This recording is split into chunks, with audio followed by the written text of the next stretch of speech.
the next thing was the board. How did you feel? This is the first time we're using the board. We have 20 spaces basically, and we need to complete it exactly. We need 10 to 11. But then obviously we need more. Generally, space. on average, we have 13 tiles out. From the Dutch groups on average. So Space-wise, it's enough. The only thing is the constraint of the shape of it. The shape.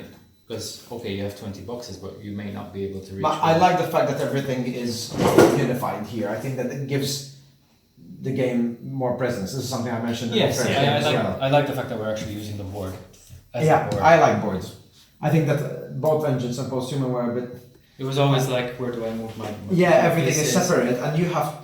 I think you want to direct people to... The central bit. Yeah, how to organize your stuff. Not everyone's just hunched over their own... So yeah, definitely we want to have the board. I felt that it was constrained. I don't want to bump into... Since this is abstract space, and it's not really topographical space, then the only thing that bugs me, but it could be just me because I'm used to it differently. I'm worried that, if I go do 1, 2, 3, if I start my mission, go 1, 2, 3, go start here. Don't take my objective. Then go 1, 2, 3, and end here. It's like, oh, I arrived at the perimeter right where I started. When we put the tile as the fortress, so it was the issue. Yeah. But it's different when it's like some tiles in space versus here where our tiles next to a fortress. The only problem is that it's next to the fortress, not that it's because where it still started from. Yes, it's because it's next to the fortress. I'm saying. If there was no fortress here, you could be starting from ending. Then it's abstract space. It doesn't make a difference. I started from there. No, then it'd be fine. Yeah, so please don't do it again. Is that a big issue? I don't think so. I felt a bit constrained, personally, because I'm used to the other system. That's what we need to see. If the space is going to be part of the game and it's a puzzle and you need to manage it, or if we want to have more space. That puzzle doesn't have thematic resonance. No, it's the area that's the area you've been assigned to explore. But I feel, this is why I feel constrained, I feel I found a wall here. Yes. Why is there a wall there? You're going to find a wall here. I can't come because there. there's I can't Trump go. on the other side. There's Trump. And there's a wall here. You're a Mexican. Okay, so I have to go back to my hotel. Okay, so basically, that's what bugged me in this game. So by increasing it by 1, you think that's going to give you more space to... Yeah, because as soon as I started, I'm already 1 away from you. Yeah. And you're 1 away from me. I think if we start it's here... more difficult to get next to each other. I'm not going to go really far right or left. Generally, you start here, and then go around a bit like that, right? Usually we have these grids. Mm-hmm. Like that, that's fine, right? I come here, I don't feel like there's an invisible wall next to me. Like I automatically move this way because I want to move away from those guys on the other side. You shouldn't need to react to it because they're not really there. This is what I mean. I start to have the board. You just wanted to move towards me. I can't. That's what happens. I can't tell. It's the shape of your head. It's the shape of your head. I've been telling you this for over for 2 decades. It's the shape of your head. Shiny. Shiny. Man, that bothered me. Yeah, and so if we now the thing with the size of the board is like this, it kind of fits nicely. If we grow it by 1 row, it's going to be too wide on the table. It'll be okay. We've seen bigger boards and... But don't most games have this kind of board? We're different. No, I think with this game, with Posthuman, I mean, it's always been like a table Posthuman. It's always been a table hogger. If we can be just as, as stable, space consuming as other games would be good. I don't know, again, it's your... But there are games that take a lot of space. I mean, like Sight, for example, it's huge. The board is huge. Even without the expansion, it's already bigger than this. Yeah. You have 2 boards well put together, are bigger than this player board. And so yeah, people love that game. We played it. Did you ever play it? The extra tile make me feel like I'm not constrained and have to play. Like, Yeah, I prefer that. Like in this. I prefer it taking up a bit more table space. So extra die. Extra die. Try the extra tile. Yeah, just have a. You know how long it took me to place these exactly there? But now.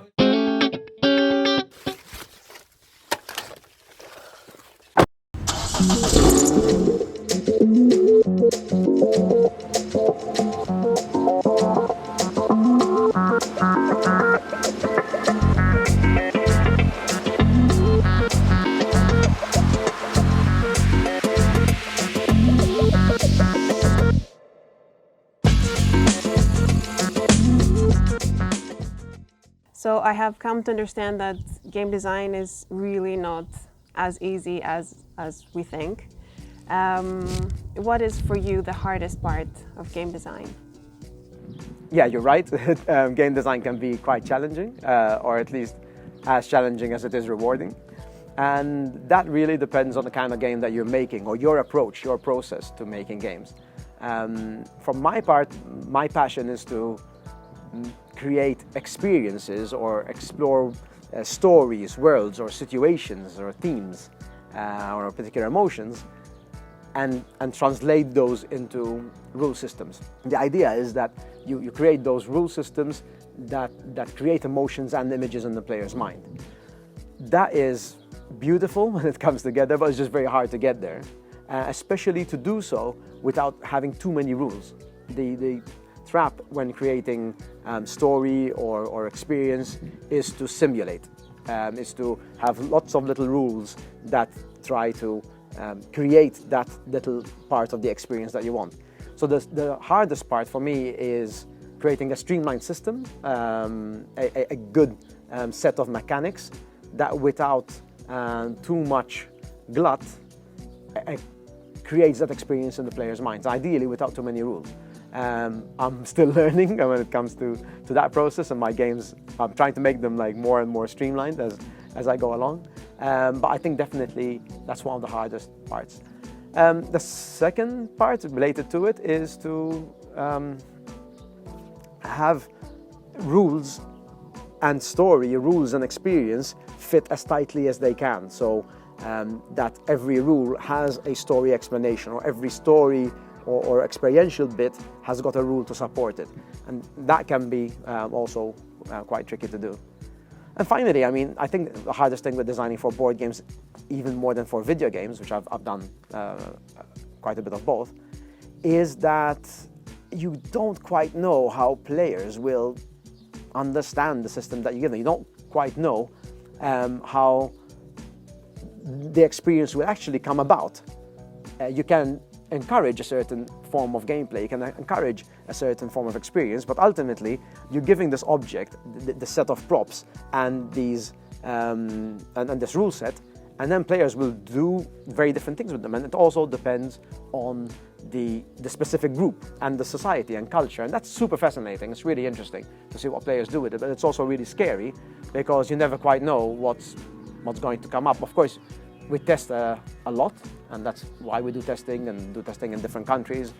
But still, that's a very small subset of people compared to the, whatever, tens of thousands that actually play the game eventually. What are your design goals for Posthuman Saga? The main design goal for Posthuman Saga is to create an adventure game with strong emergent story and scripted narrative. That has good writing in it, that's backed by a solid, streamlined set of mechanics. You could call them a set of Euro-style mechanics, I guess. And I want those two to be integrated at every level. So as much as possible, every rule leads to an interesting decision, leads to an opportunity cost, and also has a story reason for it, or a story hook to it. So I think that would be the main goal of the game. There's also an element of wanting to evolve previous design, where Posthuman was, the goal there was wholly emergent story, side switching, experimenting with a side switching mechanic that comes in randomly in the game, and it's kind of a sandbox world that has a lot of simulation, a lot of potential emergence in it. And I wanted to narrow that into a more streamlined experience, with its pluses and minuses, I understand, but I wanted to experiment with having that kind of experience, but in a more streamlined fashion. When do you say, okay, now what I made is good, and you stop iterating? When do I say when I made is good? I don't think I'd ever say that. And when would I want to stop iterating? When I'm forced to, I guess. I would keep going at it, probably. I can't think of a game which I felt was, perfectly ready, but that's, I think, a process of learning as well, to understand that you can always keep fixing, and fixing does not always move a game forward, because you might fix one element that addresses, 2 or 3 issues, and then that might have a sort of domino effect that creates a problem somewhere else. And that's one of the challenging parts, really challenging parts of game design, which I should have included in my previous answer, I guess.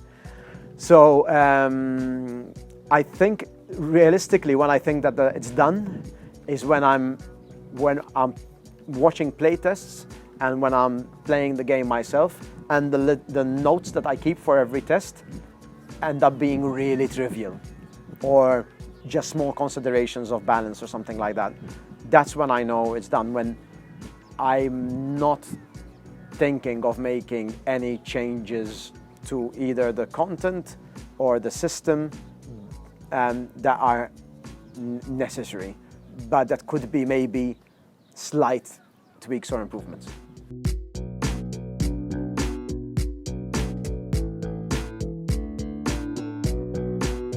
So what metric do you use to decide whether your game is good or not? Oh wow, okay.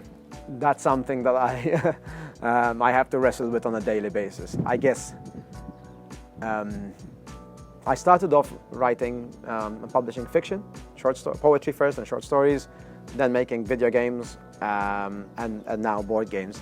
And board games are probably the most mass marketed thing I've done, so I'm still adjusting to the fact that there's thousands and thousands of people experiencing the things that I do. And I'm still wrestling with how to validate my own work. And it's really tough. Now there's there's a score at Board Game Geek, which none of my poetry or short stories ever had a score for anywhere. And of course I want to see a good or a decent rating on Board Game Geek. I want to see good reviews, especially from reviewers and critics whose work I respect and whose analysis I learn from. But I keep wrestling between or juggling between meeting my design goals and developing myself as a designer, and doing what I intended with the game, with having popular and mass appeal. And I'd like to think that those two are easily balanced, but they're not. I mean, there are great designers that manage those two, but so far a lot of my games have had a very specific goals, which I am happy to have met. They do what I wanted them to do, but then once you start seeing all the,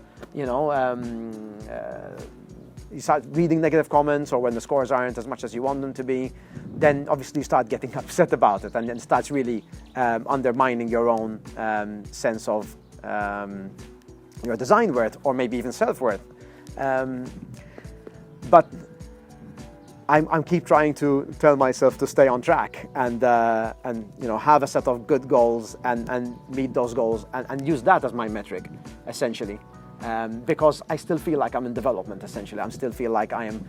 My main goal is to improve myself. Essentially, I guess if I had to give a short answer, which that one wasn't, it would be that the game I make meets my design goals, that I enjoy playing it, and I enjoy playing it after I release it. It doesn't mean there won't be things I won't be I'll dislike after, but genuinely I enjoy playing the game. And that people I care about and whose opinions I care about like the game. I don't need necessarily for tens of thousands of people to think that that's the best game ever made. They're meant to deliver a particular set of experiences, and as long as they do those and do those well for at least the majority of people that play them, I think that makes it a good game.